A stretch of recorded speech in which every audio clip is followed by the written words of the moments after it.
I was trying to think earlier today how many motorcycles I've had in my career, in my life, I should say. Motorcycling career. I've been riding for 51 years, and I lost count at about 20 different motorcycles. I just want to talk a minute about how to make your bike last forever. There's a few things that you should do, and before you click off this video, why should you listen to some old guy like me? What qualifications have I got to even speak on such a matter? Believe it or not, my first trade was a motorcycle mechanic. That's what I went to school for in the mid-'80s. And took, at that time, it wasn't a recognized trade, so I took a power sport, small engine mechanic course, and took a job at a local motorcycle dealership started out doing PDIs, which is pre-delivery inspections. So I'd be assembling brand new motorcycles. And at that time, there weren't even really a lot of ATVs. There was a few Honda Big Reds and few TRX 250s, if you remember those. Tough machines, wonderful machines. But now everybody and their cousin has got an ATV in the yard, or two, or side by side. So you could make a good year-round living working on that stuff now. But back in those days, you couldn't. I was laid off in, I'm going to guess, 85. I'm just trying to figure this all out. 1985, something like that. It was laid off in the fall, in November, after the motorcycles were put away. And instead of just going on unemployment like everybody else at the shop was, I think he just kept his head guy there for the winter. I replied to a job ad to work at a Volkswagen dealer for the winter. They needed somebody to help perform a recall. It was a steering rack recall and I think a heater core recall, something like that, in the old Mark IIs. And I ended up working at there. I was there till 1993, something like that. And that's how I got my experience working on Volkswagens and understanding how to read those wiring diagrams. I got my Red Seal automotive tech. I'm actually a master automotive tech in, well, I was. I didn't keep it valid. I'm kind of bragging there. I shouldn't have been bragging about, but I was a master Volvo tech because I worked at the Volvo dealer for a while. I was a master Volkswagen tech and General Motors. I worked at General Motors for 3 or 4 years, something like that, between a couple of dealerships.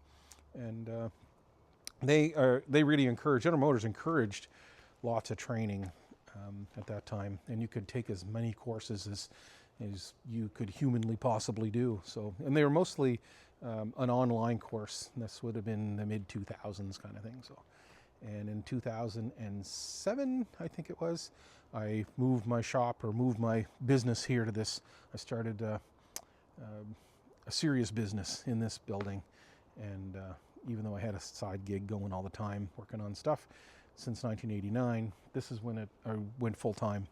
And 2017 I bought another building about 10 minutes from here to move my business to, so I could have a succession plan. I could plan to sell it when the time comes. And then as the pandemic was ramping up, my longtime service manager made me an offer on the shop. And so that would have been in 2021, I think it was. And I sold the shop in September of 2021. And I haven't done really a lot of mechanical work professionally since then. So now my son does come here from time to time, and he rents the hoist. I have 2 hoists here still. This is a fully equipped shop. He'll rent a hoist or 2 from me. And we will, I'll sell the parts kind of deal. He gives me, I think, 20% of his labor that he sells just to keep the lights on and the place heated and pay for my welding gases and shop supplies and that kind of stuff. So it's a good gig. But anyway, I guess all that is to answer, why am I qualified to tell you how to make your bike last a long time? And that's the reason, I guess, because I do have some experience in this. Not to mention I've had dozens of motorcycles, and I've got a motorcycle behind me here that's got 174,000 kilometers on it, and I would drive it across Canada tomorrow, wouldn't think anything of it. I've driven probably 600,000+ kilometers, maybe a little more in my life, and I've had a lot of motorcycles. I bought a lot of new motorcycles. I bought a few used motorcycles, but when I buy a new motorcycle, I want it to last as long as I can possibly make it last. And it makes you feel good too when you maintain your own bike. Step number 1 that I think is important is open the owner's manual, and if it's a new bike, follow the instructions for break-in procedure. This bike I bought new Christmas time. I brought it home, I don't know, 2 months ago, something like that. As soon as the weather was fit. There was a hole in the weather. I went to Prince Edward Island and picked it up. This only has 243.9 kilometers on it. And at the 600 kilometer mark, Yamaha suggests that we drain the oil out of this, the break-in oil, put a new filter in it, and start from scratch with fresh Yamalube oil, which I will. You got to get all that debris, all the stuff that's in that engine from wearing in, from the bearing surfaces, the rings that are scraping the cylinder wall, all that debris and grit and business in the clutch plates as they're wearing in, that all that dust ends up in the bottom of the oil, all that debris. So what we want to do is make sure that oil is clean. So I'll take this for right around 600 kilometers. I'll take it for a good drive, warm it up, and as soon as I get it back, I'll pull that plug out and let it drain. I'll let it drain overnight. And then what I'll do is I'll take about, I don't know, quarter of a liter of oil, and I'll dump it in and then slosh it all around, open the drain plug up, without starting it, of course. And then that little bit more of the debris that's in there, it'll come out into the drain pan underneath of it as well. So I keep my chain lubed and adjusted. I'd take a rag. Right now it's clean, it's new, so I just take a little WD-40 and I clean up those surfaces. I wash the mud off of the engine. One other thing that I did that might be overkill, but I pulled the studs out of the exhaust.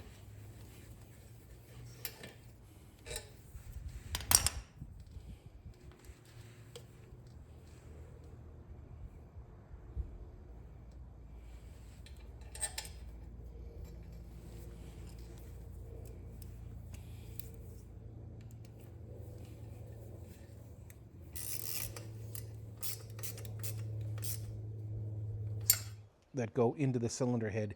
If you ever have to pull this apart, they're just a 5mm threaded bolt. It's very, very delicate. I take one out at a time. I put some copper never seize on it. I put it right back in the hole. And that way, in 20,000 kilometers or whenever I might have to pull the cylinder head off of this thing, those are the things, because the hot and cold and hot and cold and hot and cold cycle, those are the things that will end up seizing into that cylinder head. So if I can reduce that and reduce the drama of taking that apart, the better that would be. Years ago, these bikes were made with JIS fasteners, which were similar to a Phillips head, but they're not the same. So if you owned an older bike, even older Honda, let's say, instead of suffering and stripping that bolt out with a Phillips head and an impact driver, do yourself a favor and buy a proper JIS fastener, Phillips type screwdriver. And these ones here are all 8mm head, 5mm bolt with an 8mm head, so I'll be able to get them apart, no problem. But this brake master cylinder, for instance, it's got JIS, and I will swap those out with Allen key when the time comes, so that I don't have to worry about stripping those out.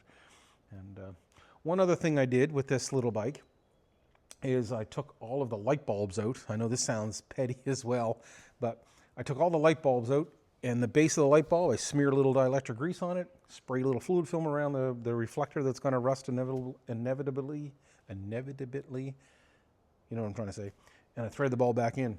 And that way I know that I'm not going to have contact or ground issues. If there's a plug that I can take apart, put a little dielectric grease on it, put it back together, I'll do that as well.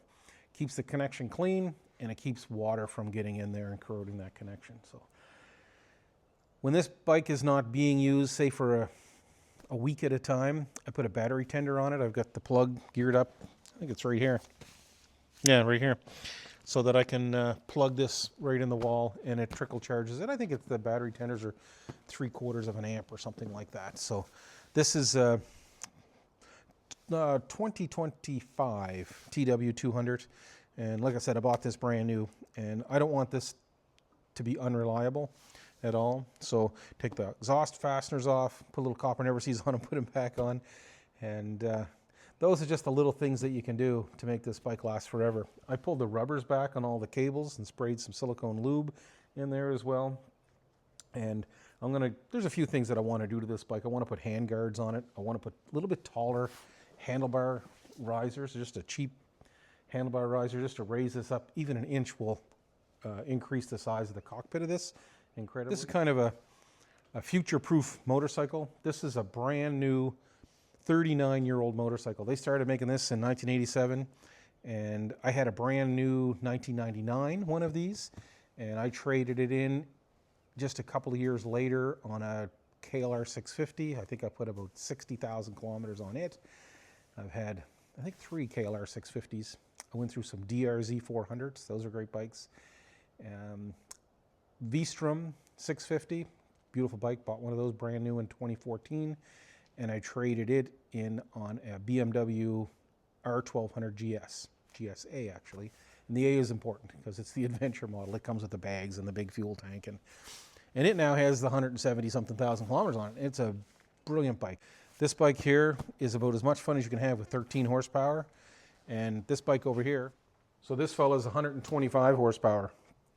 These are two completely different machines for two completely different jobs. This is a bike that I can hit the button on and I could drive across Canada tomorrow and I'd be very comfortable. This thing weighs about 600 pounds. That little fellow that we just saw weighs about 275, something like that. So that would make a great little bumper bike. And by bumper bike, I mean the back bumper of this expedition camper. We had a great trip today. I had the transmission out of this van twice in the last month. I had the transmission rebuilt because it was hard to get into first gear, and one of the dogs inside the transmission had split.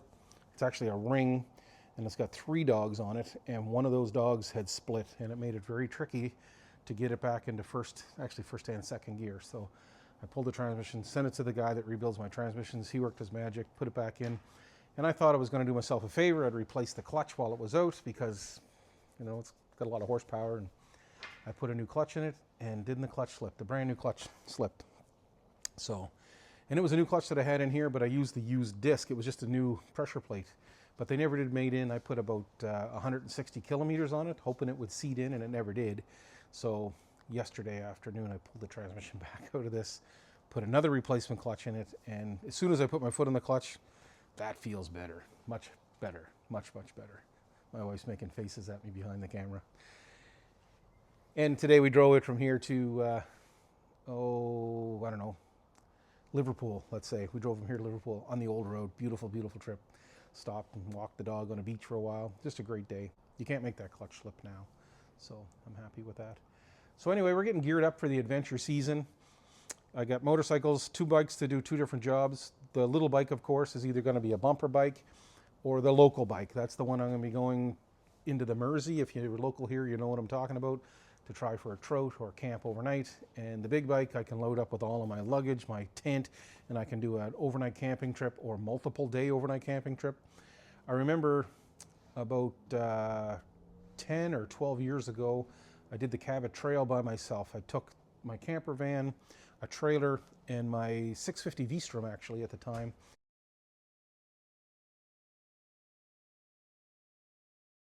And went down on a Thursday and cruised around the Cabot Trail on my bike.